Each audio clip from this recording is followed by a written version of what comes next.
Good morning, everyone. Let's start with a new topic today. अब हम पढ़ेंगे health care financing.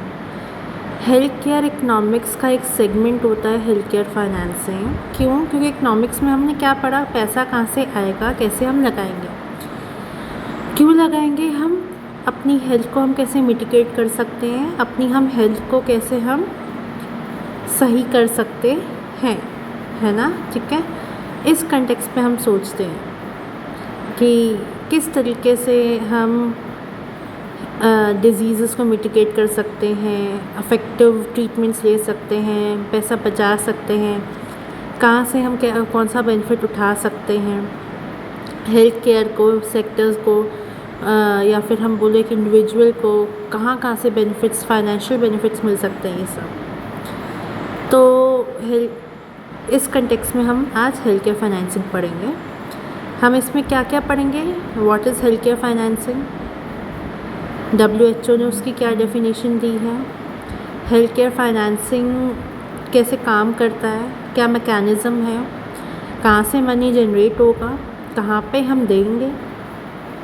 ठीक है, अक्रॉस द वर्ल्ड अलग अलग उसमें देखेंगे हम, डेवलप कंट्रीज़ में कि क्या रूट प्लान रहता है इसका, इंडिया में हेल्थ केयर फाइनेंसिंग कैसे की जाती है, हमारी गवर्नमेंट क्या क्या इनिशिएटिव लेती है, जैसे आयुष्मान भारत है, आयुष्मान कार्ड है हमारे, और NAPH national public health policy है, और भी बहुत ज़्यादा जैसे विमेन के लिए है, बच्चों के लिए है ना, हेल्थ केयर पॉलिसीज़ हैं। तो क्या क्या गवर्नमेंट के इनिशिएटिव्स है, क्या पॉलिसीज़ हैं। ठीक है, फाइनेंसिंग मॉडल क्या है, कहाँ कितना एक्सपेंडिचर हो रहा है, कहाँ से पैसा आ रहा है, इनकम कितनी जनरेट हो रही है, कितना हम री इन्वेस्ट कर रहे हैं। हेल्थ केयर फाइनेंसिंग को एक सक्सेसफुल बनाने के लिए क्या हमारे इनिशिएटिव्स हैं, क्या क्या चैलेंजेस हैं।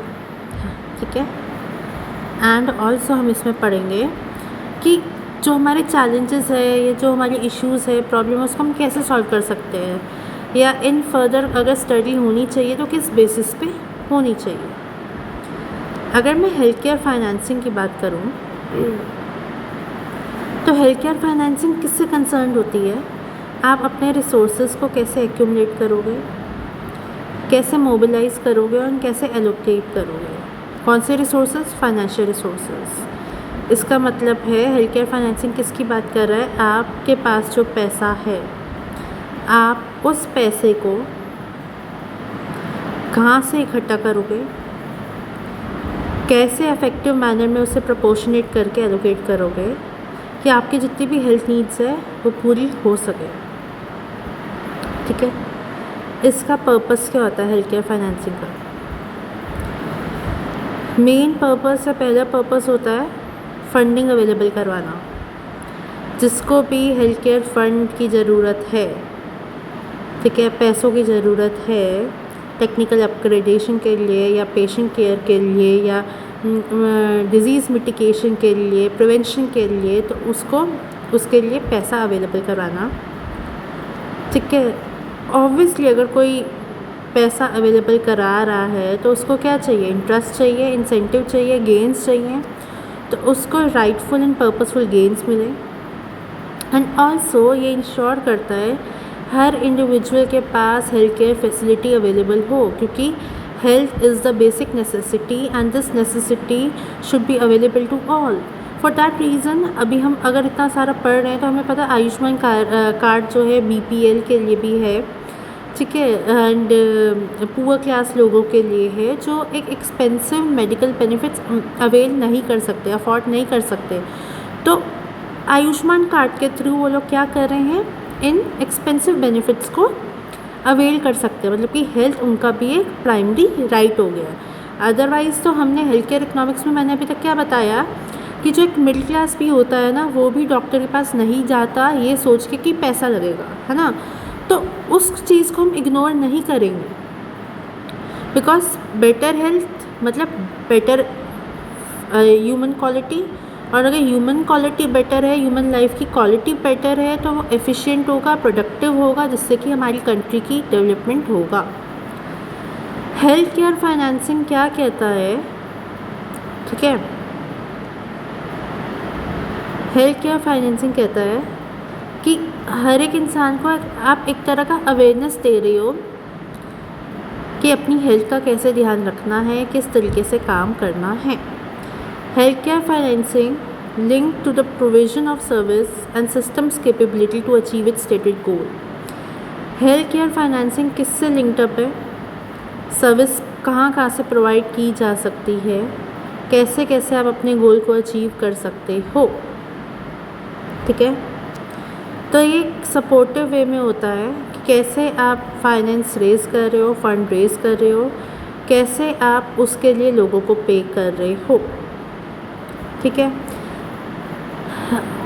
अब हेल्थ केयर फाइनेंसिंग की नीड क्या है? What is the need? Economics की बेसिक प्रॉब्लम, वॉन्ट्स अनलिमिटेड है, रिसोर्सेज लिमिटेड है। Health care wants, health care need unlimited है। सबको दवाइयाँ चाहिए, सब चाहिए, सब बीमार कोई ना कोई पड़ता ही पड़ता है लाइफ में, है ना। एक घर में हमेशा कुछ ऐसा होता है, कोई ना कोई माइनरली और मेजरली दे आर सिक। तो इसका मतलब हेल्थ केयर नीड तो हम सबको है। ठीक है, बट रिसोर्सेज स्कार्स है, रिसोर्सेज हमारे पास इतने नहीं है कि हम उस चीज़ को पूरा कर सके। एंड ऑल्सो हम लोग आजकल कॉन्सेप्ट में चल रहे हैं नो वेस्टेज, ज़ीरो वेस्टेज या माइंडफुल एलोकेशन ऑफ रिसोर्सेज, जिससे कि एफिशिएंसी बढ़े, मतलब कि सस्टेनेबिलिटी। तो हेल्थ केयर फाइनेंसिंग इस कंटेक्स्ट में भी की जाती है कि आप जो अपने रिसोर्सेज यूज़ कर रहे हो सस्टेनेबली कर रहे हो, कोई वेस्ट नहीं हो रहा है, जिससे कि आप अपना जो काम कर रहे हो वो एफिशिएंटली कर पा रहे हो।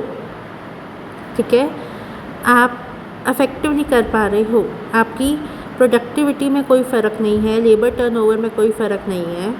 जो एक गैप होता है ना हेल्थ केयर फैसिलिटीज़ में और उसकी अवेलेबिलिटी पे, वो ब्रिज हो रहा है। ठीक है, क्योंकि हेल्थ है तो डेवलपमेंट है, तो डेवलपमेंट में आप प्रमोट कर रहे हो सबको हेल्थ प्रोवाइड करवा के। हेल्थ केयर फैसिलिटीज़ अप्रोचेबल है, क्योंकि हेल्थ एज आई सेड हमारी बेसिक नीड है, बेसिक ह्यूमन राइट है। तो एक जैसे होता है रोटी, कपड़ा, मकान और हेल्थ, तो ये चैलेंजेस इसके एक्सेप्ट करना हमारा मेन काम है। तो हेल्थ केयर फाइनेंसिंग क्या करता है? उससे रिलेटेड चैलेंजेस को सप्रेस करने की कोशिश करता है, देखता है कि हम किस तरीके से काम कर सकते हैं और कैसे हेल्थ केयर मार्केट को अफोर्डेबल बना सकते हैं, असेसिबल बना सकते हैं, कि ऐसा ना हो कि हेल्थ केयर या हेल्थ केयर फैसिलिटीज़ या आपकी रेमेडीज़, आपके ट्रीटमेंट्स जो है सिर्फ रिच लोग अफोर्ड कर सकें। नहीं, if they are treatments for some problem, some illness, ठीक है, तो वो सबके लिए अवेलेबल हो, हर एक इंसान उसको अवेल कर पा रहा है। इसके चैलेंजेस क्या है? 73% लोग तो गांव में रहते हैं। गांव के लोग जो है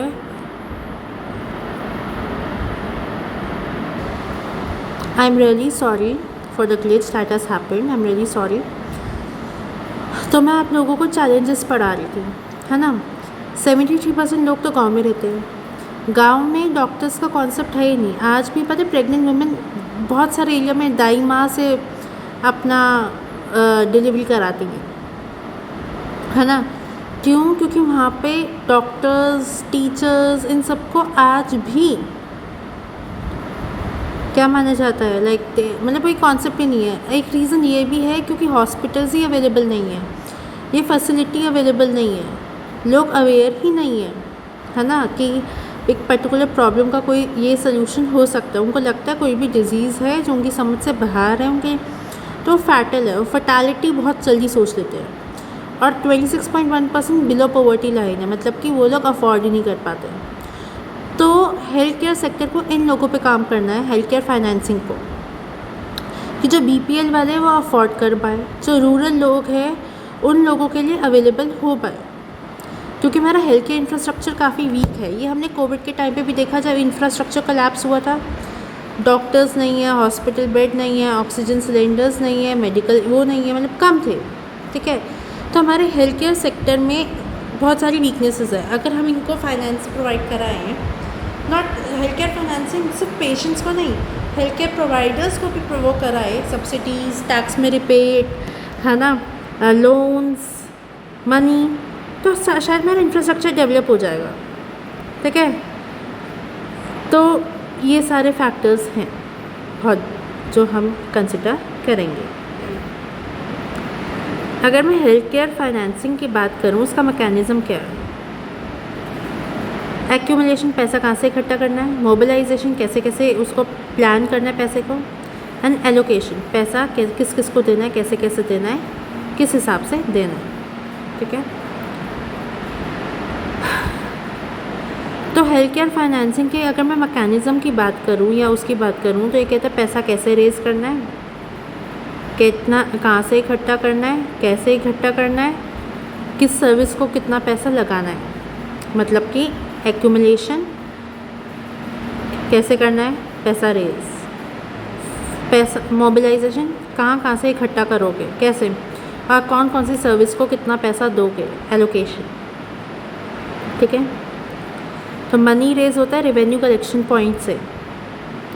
फंड्स कैसे पूल होता है, हम जब फंड उठाते हैं हम देखते हैं किसमें कितना रिस्क है, और सर्विसेज कौन सी, हेल्थ केयर सर्विसेज को हमें पैसा देना है। ठीक है, how is money raise, revenue collection से। पैसा इकट्ठा कैसे, टैक्सेशन, गवर्नमेंट पैसा कहाँ से इकट्ठा करती है, टैक्सेस, तभी तो वो हेल्थ केयर बजट बनाती है। आप लोग इंश्योरेंस करते हैं, बहुत सारे लोग लाइफ इंश्योरेंस, हेल्थ इंश्योरेंस, उसकी बीमास, पॉलिसीज, प्रीमियम्स पे करते हो, वो जो फंड होता है वो भी हमारा एक तरह का रेवेन्यू कलेक्शन होता है। ठीक है, हेल्थ कम्युनिटीज़ होती है, NGOs काइंड, वो भी फंड रेज करती है। ये सब आपको, जैसे फॉर एग्जांपल बहुत सारे लोग होते हैं, जैसे रिच लोग हैं, टाटा, अंबानी एंड ऑल, ये लोग चैरिटी में देते हैं फंड्स हेल्थ केयर के लिए, उसको स्ट्रॉन्ग करने के लिए, as a CSR, corporate social responsibility. अब फंड जब आप इकट्ठा कर रहे हो, क्या ध्यान में रख के पूल कर रहे हो, रिस्क कितना है, ठीक है, सब्सिडी कितनी मिलेगी, टैक्स में रिपेट कितनी मिलेगी, क्रॉस सब्सिडी कितनी मिलेगी। ठीक है, क्योंकि क्रॉस सब्सिडी में उन्हें इक्विटी का फ़ायदा होता है। ठीक है, अब पैसा इकट्ठा कर लिया, रिस्क हमने एक्यूमुलेट कर लिया, देख लिया कहाँ से सब्सिडी मिल सकती है, कहाँ से क्या फ़ायदा मिल सकता है, क्रॉस सब्सिडी क्या होगी, इक्विटी कैसे मैक्सिमाइज़ होगी, हमने ये सब देख लिया। अब उस पैसे को एलोकेट कैसे करना है, एलोकेट करते हुए हमें एक चीज़ ध्यान रखना है, एफिशिएंसी। अपना पैसा हेल्थ केयर में ऐसा लगाओ कि एफिशिएंटली है या इफेक्टिवली हमें उसका आउटकम मिले। ठीक है, तो services, how are services paid for, आपकी एजेंसीज़ होती है, गवर्नमेंट एजेंसीज़, प्राइवेट एजेंसीज़। ठीक है, जो या तो डायरेक्टली सर्विसेज प्रोवाइड करती है या एक एजेंट की तरह काम करती है, और वो लोग क्या करते हैं, सर्विसेज आपको प्रोवाइड करते हैं। ठीक है, ministry of health, social security agencies है, जैसे आपकी इंश्योरेंस एजेंसीज़ है, ये लोग हेल्थ केयर फैसिलिटीज़ देती हैं, health care services, health care products देती हैं in return of the money. ठीक है, ठीक है, ओके, तो अब हम करते हैं परचेजिंग मॉडल। आप किस तरीके से परचेज़ कर रहे हो डिपेंड करता है आपका ऑर्गेनाइजेशन कैसा है, स्मूथ है, फ्लो एक चेन है, कोई फ्लो ऑफ चेन है, कॉम्प्लेक्स है, मैट्रिक्स बेस्ड है।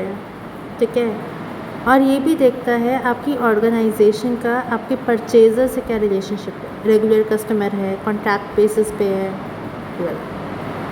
ठीक है, इसके अलग अलग मॉडल्स है। पहला है, फर्स्ट मॉडल है with the government owns the building and employees the staff. ये है वो हेल्थ केयर फैसिलिटी है जहाँ पे गवर्नमेंट अपनी ही बिल्डिंग में, अपने ही उस पर, ठीक है, कोई हेल्थ केयर वो खोल देता है। मतलब he is not giving money outside, but उस मनी को वो खुद यूज़ करके अपना ही एक हॉस्पिटल यूनिट या हेल्थ केयर सर्विस खोल रहा है। ठीक है, वो वहीं पे अपने लोगों को हायर कर रहा है। ठीक है, सेकेंड मॉडल था patient provider contract. Patient provider contract क्या है, patient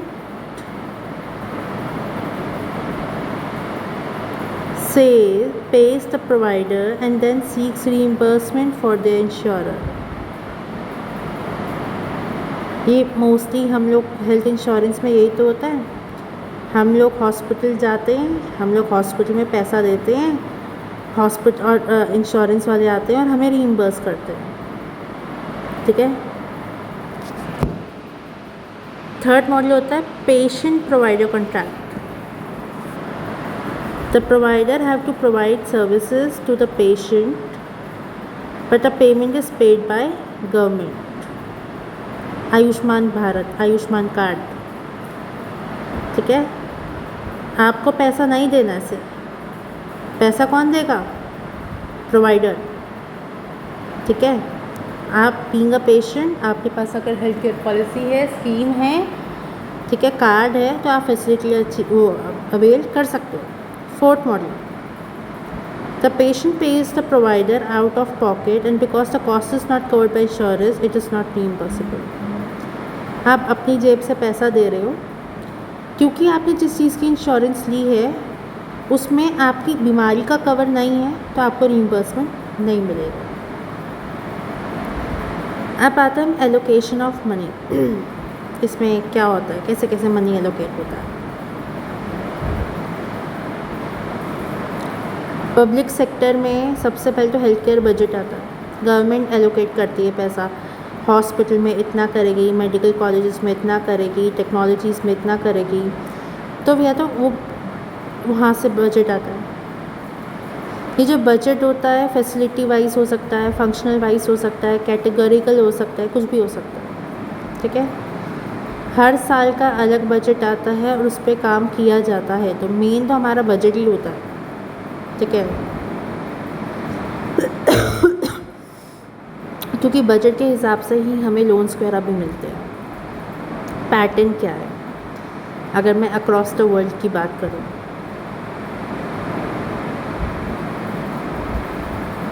ठीक है।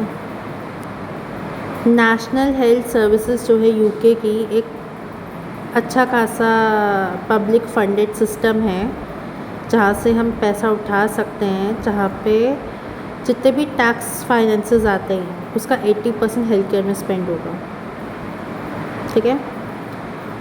एंड यूरोप में एक सोशल इंश्योरेंस स्कीम है जो पूरा हेल्थ केयर का बर्डन बेयर करती है। यूएस प्राइवेट इंश्योरेंस पे रिलाइड है वहाँ के लोग को, ठीक है। तो 16% जीडीपी में वो अपना कंट्रीब्यूशन देती है।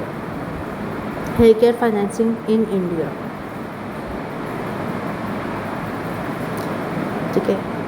तो हेल्थ फाइनेंसिंग इंडिया की सबसे पहले है नेशनल हेल्थ पॉलिसी 2002 में, ठीक है। उन्होंने क्या बोला, अब पहले हम जीडीपी का 0.9% हेल्थ केयर में स्पेंड करते थे, अब उन्हें बोला हम अपनी जीडीपी का 2% 2010 से उन्होंने बोला 2% तक अपनी जीडीपी का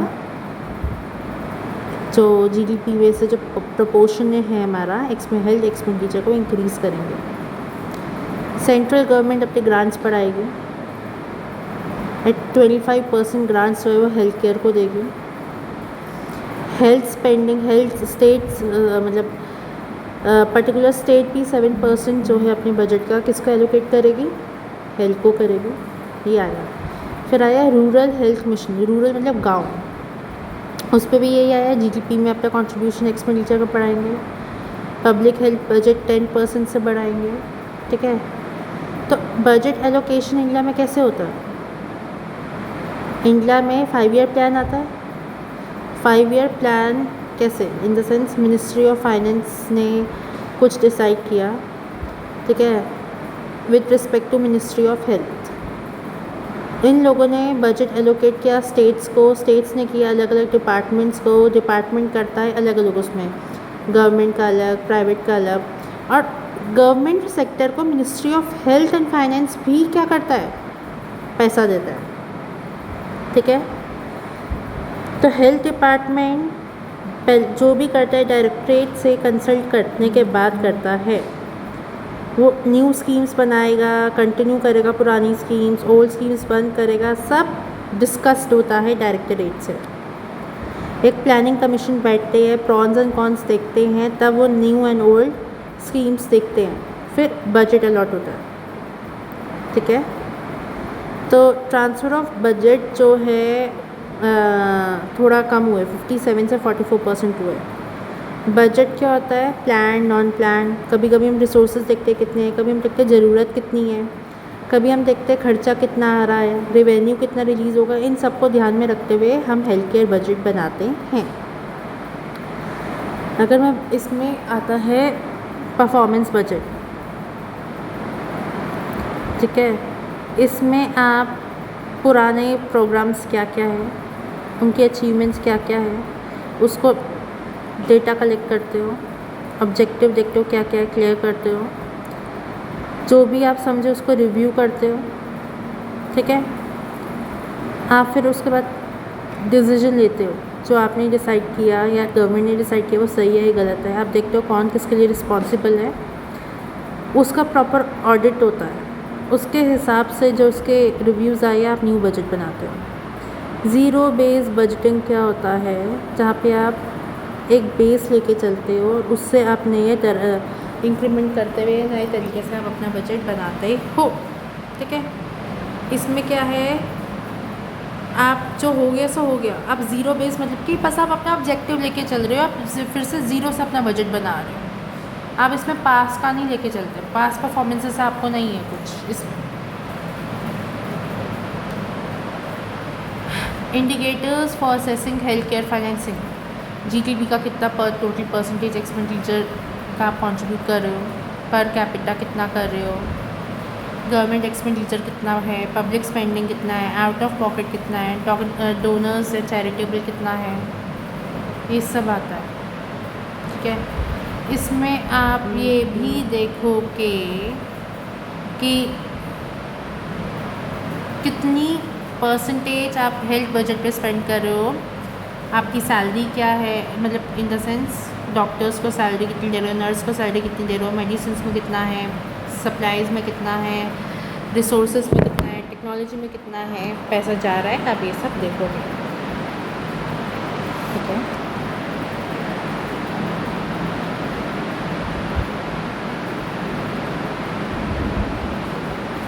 ठीक है, तो इसमें ये 2 से 15% तो जीडीपी का कंट्रीब्यूशन होना ही चाहिए आपका हेल्थ केयर से।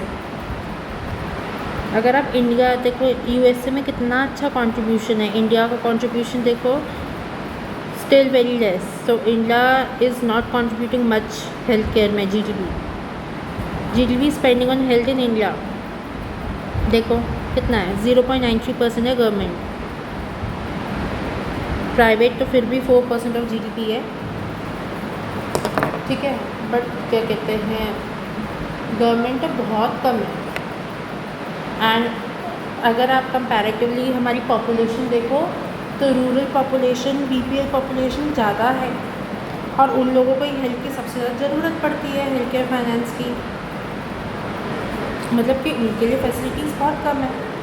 ठीक है, कंट्रीब्यूटर्स क्या है, सेंट्रल बॉडीज़, अगर प्राइवेट एक्सपेंडिचर आपका मैक्सिमम होता है, पब्लिक कम है, एक्सटर्नल फ्लो तो बहुत ही कम है, आपकी मल्टीलेटरल एजेंसीज बहुत कम है। ठीक है, और पर कैपिटा हेल्थ का जो शेयर है वो भी कम ही है, इतना ज़्यादा नहीं है, मतलब like not more than 1%, it's below 1%, that is very very saddening.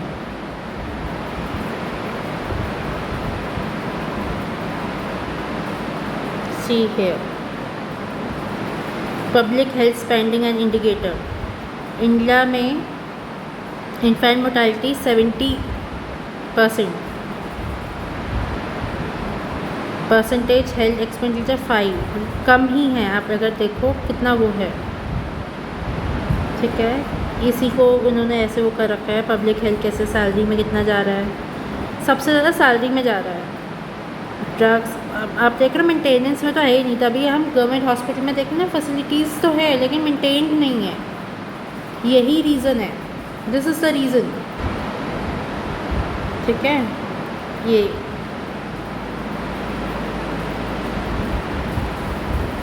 आप अगर ये देखो अपना पब्लिक एक्सपेंडिचर का फ्लो चार्ट, ये साफ साफ बता रहा है कि स्पेंडिंग प्रायोरिटी हेल्थ केयर में बहुत कम है। So we need to do more, है ना। सो अब आता है हेल्थ इंश्योरेंस। हेल्थ इंश्योरेंस क्या है? ये म्यूचुअल सपोर्ट सिस्टम है। ठीक है, you help me in my current need, I help you when you need. Insurance क्या है? रिस्क, जहाँ पे आप अपनी हेल्थ का रिस्क किसी और को दे देते हो और वो EMI पे करेगा या वो आपको रिइम्बर्समेंट देगा जब आपको ज़रूरत होगी। सैडली हेल्थ इंश्योरेंस सिर्फ 16% लोग हैं इंडिया में कवर्ड, और इतनी मैसिव पॉपुलेशन में लोगों को पता ही नहीं है, लोगों को उसके फ़ायदे ही नहीं पता, लैक ऑफ अवेयरनेस है।